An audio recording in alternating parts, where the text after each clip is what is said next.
Surat Rander police મથકની ટીમે combing દરમિયાન એક મહત્વની સફળતા મેળવી છે।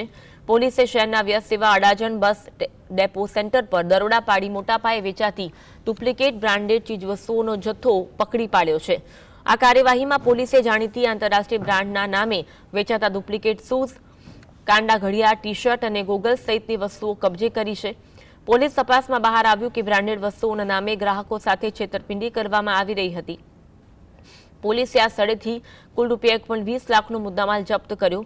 હાલ રાંદેર પોલીસે ગુનો નોંધી આગળની કાયદેસરની કાર્યવાહી હાથ ધરી। આ કાર્યવાહીથી નકલી બ્રાન્ડેડ વસ્તુઓ વેચતા તત્વોમાં ફફડાટ વ્યાપી ગયો છે।